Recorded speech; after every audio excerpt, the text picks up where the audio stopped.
Okay, now that the belts have been installed, the next step is to drop the oil, change the filters, and we're also going to change the spark plugs. Okay, in order to drain the oil, obviously you're going to need a oil drain pan such as this. This one's quite a deep one. I can pretty much drain the oil out of anything into this and it will never overflow.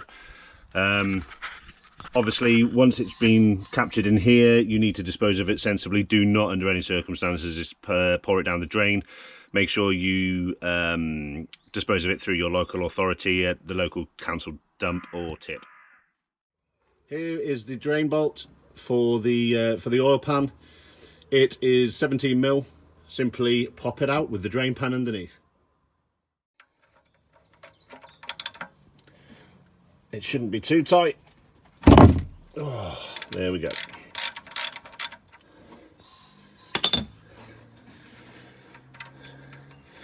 Pull it all the way out,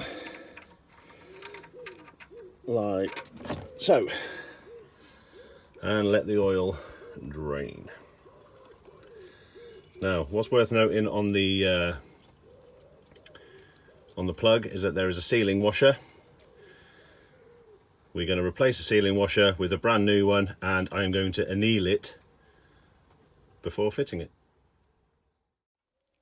Okay, what we're going to do next is we're going to anneal the sump plug washer. I'm going to use a copper washer. In order to anneal it, what we're going to do is we're going to heat it gently until it glows a mild red, and then we're going to allow it to slowly cool to room temperature. What this does is it softens the metal and prepares it for further work. The act of screwing it into the sump will harden the washer and create a better seal.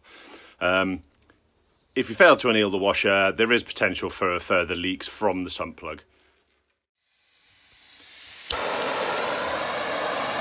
Okay, what we're looking for here is a nice cherry red colour to the copper. Don't go beyond that, otherwise all that'll happen is it'll melt and it'll drop into a nice little pool of copper on your garage floor. Until it glows red hot, as it's starting to do now.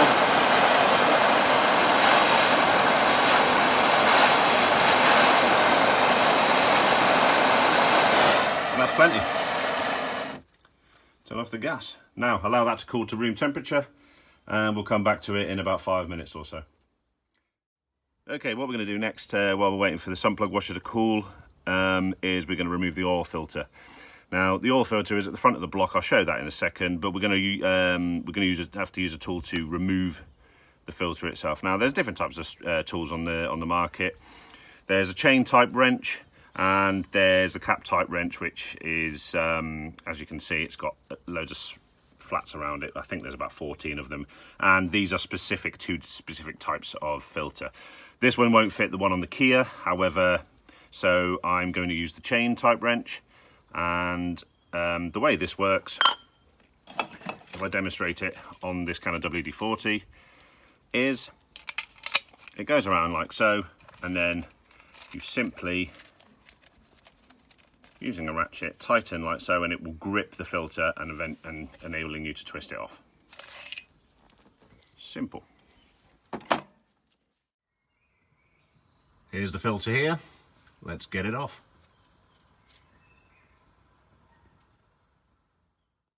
Okay, as you can see, I've got the chain wrench wrapped around the filter.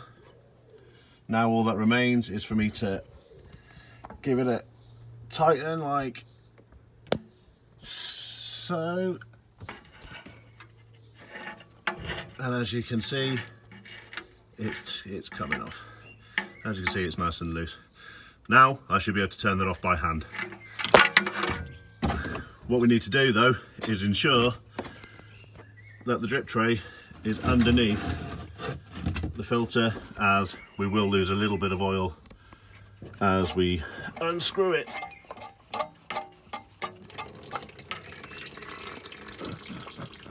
As you can see, there comes the oil.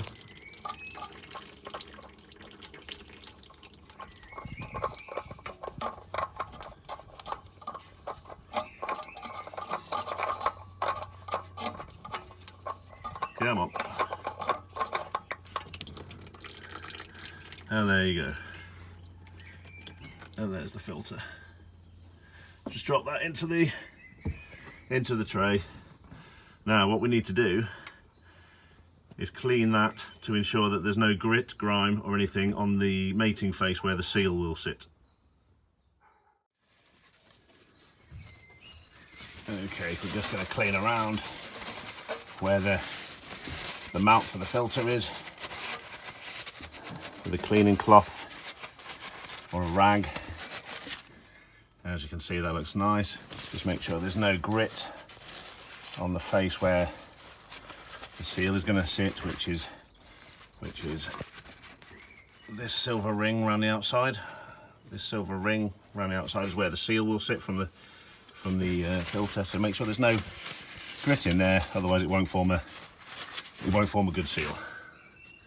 As you see, nice and clean. Okay, here's a new filter. Nice Bosch one. Take this wrapping off. Don't need that, get rid.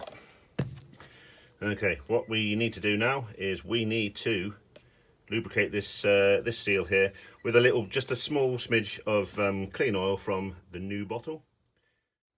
Okay, what we're going to do, just lubricate the seal with a bit of clean oil. Just dip your finger in, like so. Give it a little smidge around the outside. What that will do is it will prevent it bunching as you screw it to the block. If it bunches, all that'll happen is it'll cause the seal to pinch and it won't seal against the block, and you could end up with a couple of leaks. What I'm also going to do is I'm going to drop a little bit of oil inside, just so that the first time we start it, it's not completely dry inside. Okay, what we're going to do now is we're going to install the new filter. Simply locate it and screw it on.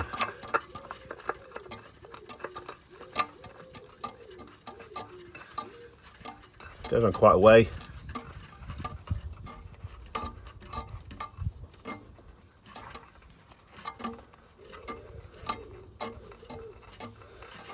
Now, what's important to remember with this is that you don't need to use any tools to install it. Simply do it up to touch, and hand tight is good enough. Just get it as tight as you can with your hand. You don't need to go any tighter than that.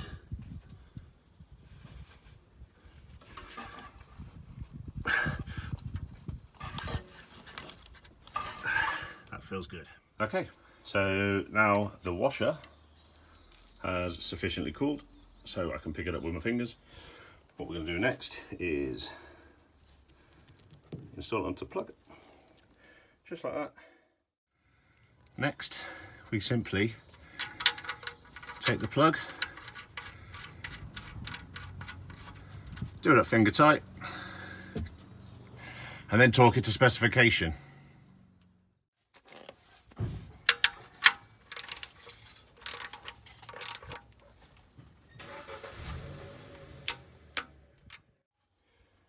Okay, next, now we've got the sump plug installed and the oil filter installed, we can remove the oil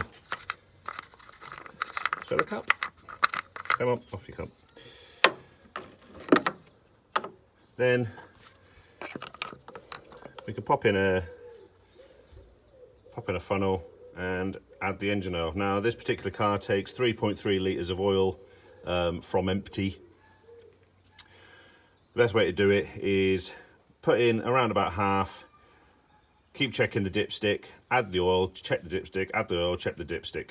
Obviously, once it gets to the required level, stop pouring, replace the dipstick, remove your funnel, and refit the filler cap. Okay, for this we're going to use 10W40 Shell Helix. It was quite a reasonable price for a decent brand of oil. This is 5 litres. So what I'm going to do is I'm going to put in about half the bottle, which should give us a little bit of wiggle room, and then at that point I will start checking the dipstick as I'm pouring.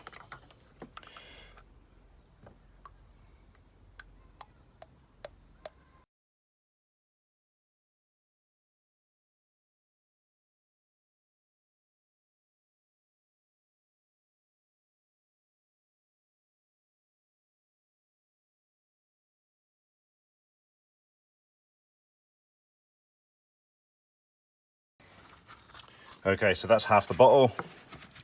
So now what I'm going to do is I'm going to allow that to drain down to the sump, and then I will check the dipstick. In the meantime, I'm just going to mop up the spill that I left.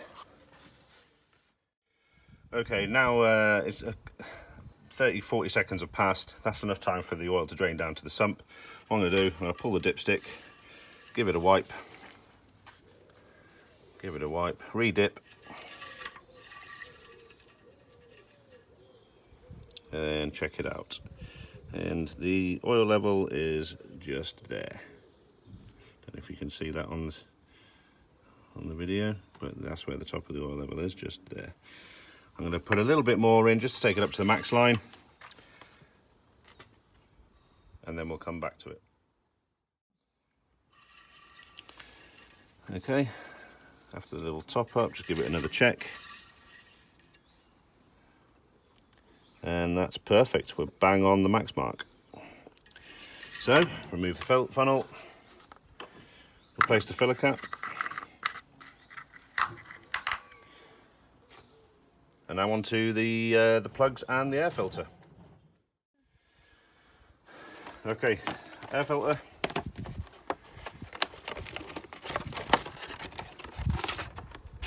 Looks like that. It lives in here. Let's pop it open. All we do, open all the clips all the way around, and it will lift up. Then all we need to do is pop out the old one,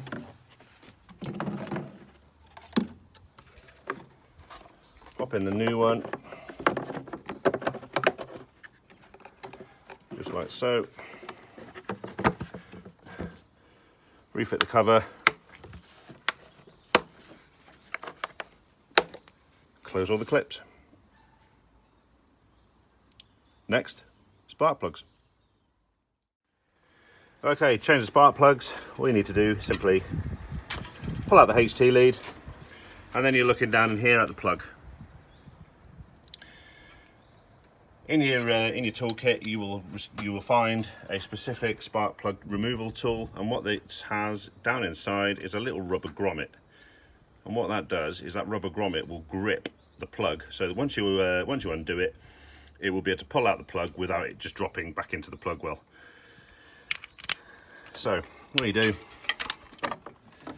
fit the tool to the plug and undo.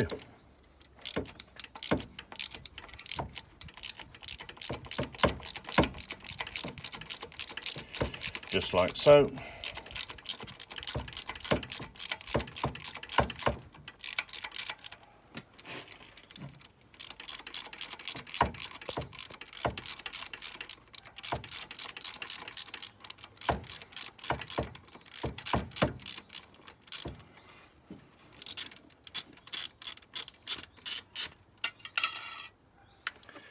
And as you can see, because of the rubber grommet, it withdrew the plug with the tool.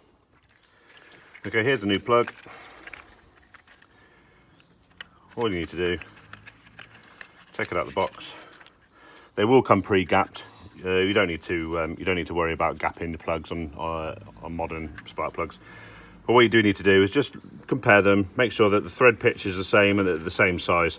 The last thing you want to try and do is screw down a spark plug that isn't the correct size.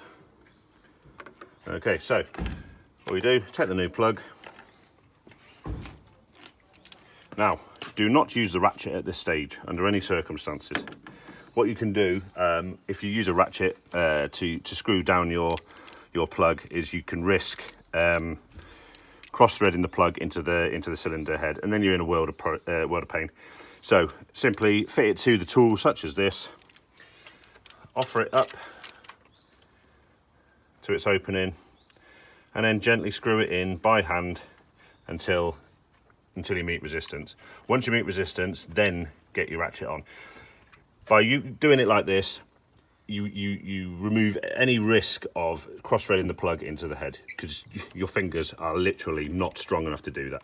So if you fit your plugs just like this, and that's up to touch, fit your plugs just like this. Oop, let's get the tool off. for your plugs just like that. You won't go far wrong. Once it's up to touch, get your torque wrench out and torque them to spec. Okay, torque to spec, like so.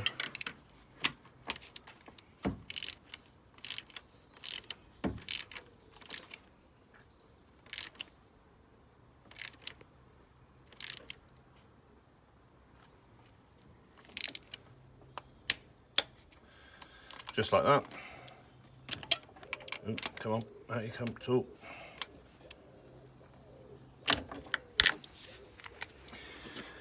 Recover your socket. Okay, and that is the first plug changed. Refit the HT lead. Done. Repeat for the next 3, and that's all four plugs changed. Okay, that's all 4 plugs changed. That's the air filter changed. That's the oil changed. All that needs to be done now is just have a quick look underneath. Double check, make sure there's no leaks from the sump plug. That all looks good. Make sure no leaks down here. Well, thanks for watching, guys. Hope you found this video useful. If you did, please leave a like. If you didn't like the video, then leaving a dislike is fine also. Please subscribe for more videos from Kev Shed. Thanks very much. Bye bye. Sweet.